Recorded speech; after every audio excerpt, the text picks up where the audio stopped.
Hello বন্ধুরা, জলবাতনের দিনে পারলে তোমরা এইভাবে খিচুড়িটা বানিয়ে রাখো। খুব টেস্টি হয় এবং খরচাও কম হয়। কেননা জলবাতনের দিনে বাজার তো যাওয়া যাবে না, তো ঘরে বসে ঘরের মধ্যে থাকা যা চাল ডাল এর মধ্যে খিচুড়ি বানানো যাবে এবং সামান্য উপরে একটু ঘি ছড়িয়ে দেবে, তাহলে দেখবে তোমার খুব টেস্টি একটা খিচুড়ির রেসিপি তোমরা বানিয়ে নিতে পারবে।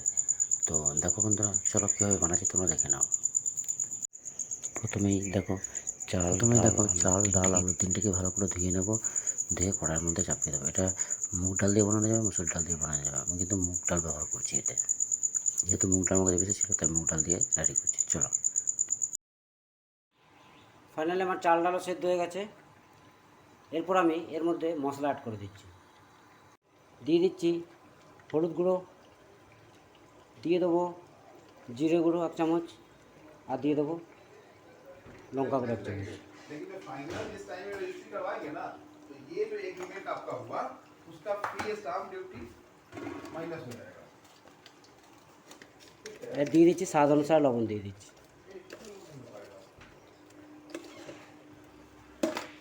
খুব সিম্পলি প্রসেস, কোনো ঝুট ঝামেলা নেই।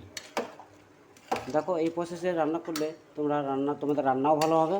তবে কি একটুখানি সময় দিতে হবে, স্লোলি এগুলোকে বানাতে হবে, নাহলে আদার্স কাজগুলো হবে না। দেখো মোটামুটি আমার হয়ে এসছে। এটাকে ভালো করে হতে দেবো ঘেটে ঘেটে। তারপর লাস্টে ফোড়ন দিয়ে দেবো। এটাকে এখন কিছুক্ষণ হতে দেবো, মশলার গন্ধটা যেন বেরিয়ে যায়। চলো হতে দিই। খিচুড়িটা আমার হয়ে এসছে, মশলাপাতির সব গন্ধ বেরিয়ে গেছে, হলুদ লঙ্কা গুঁড়োর যে গন্ধটা থাকে সেই গন্ধটা বেরিয়ে গেছে। এরপর এর জন্য আমি ফোড়ন দিয়ে দেবো। ফোড়নের জন্য ব্যবহার করছি, দেখো তেল চাপিয়ে রেখে দিয়েছিলাম, সর্ষের তেলের ফোড়ন দিচ্ছি। তেল দিয়ে দিয়েছি, তেলটা হয়ে গেছে। এরপরে দিয়ে দিচ্ছি তেজপাতা, শুকনো লঙ্কা কিছুটা ভেঙে দিয়ে দিচ্ছি, আর 5 ফোড়ন আছে, আর আদা গুঁড়ো এর মধ্যে অ্যাড করে দিলাম। একটুখানি নেড়েচেড়ে হতে দেবো।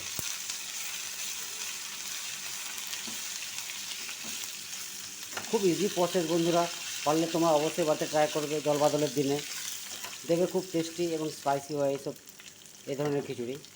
এবং নর্মাল চালে বানাবে, চাল না থাকলেও কোনো ক্ষতি আতপ চালা কিংবা বাসমতি সেদ্ধ চাল না থাকলেও হবে, নর্মাল চালেও বানানো যাবে। সিরিফ একটুখানি প্রসেসটা শিখে নিলেই পারবে। দেখো ফোড়ন আমার রেডি হয়ে গেছে। এরপর আমি ভাতের মধ্যে ঢেলে দেবো।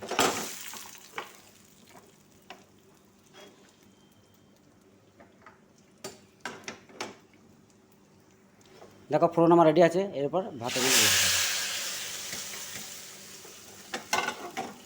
এবার ভালো করে ঢেকে দেবো। নামানোর আগে খিচুড়ির লবণটা অবশ্যই চেক করবে, কেননা কাঁচা লবণে খিচুড়ি ভালো লাগবে না, ওই জন্যে নামানোর এগিয়েই চেক করে নেবে।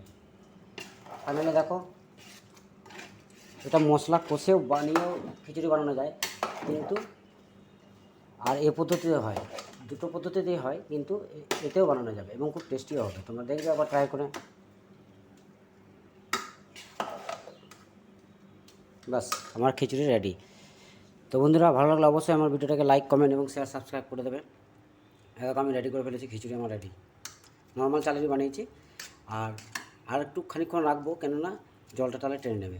এমনিতেই খুব একটা জল নেই খিচুড়িতে, দেখো একদম মাখা মাখা আছে। এবার আমি গ্যাসের ফ্লেম বন্ধ করে দেবো। চলো, ভালো লাগলে অবশ্যই আমার ভিডিওটাকে ফেসবুক থেকে দেখলে ফলো করে দেবে, এবং ইউটিউব থেকে দেখলে অবশ্যই সাবস্ক্রাইব করে দেবে। চলো বন্ধুরা, থ্যাংক ইউ। দেখো ফাইনালি আমি নামিয়ে নিয়েছি, আমার খিচুড়ি রেডি। ফাইনালি লাস্টে আমি এর মধ্যে অ্যাড করে দিচ্ছি ঘি। নামানোর পর উপরে ছড়িয়ে দেবো সিরিপ। এতে কী হবে, খুব টেস্টি হবে আর খুব সুন্দর একটা স্মেল আসবে। চলো বন্ধুরা, পারলে তোমরা অবশ্যই বাড়িতে ট্রাই করবে, আর ভালো লাগলে অবশ্যই আমাকে একটু সাপোর্ট করবে। চলো, থ্যাংক ইউ।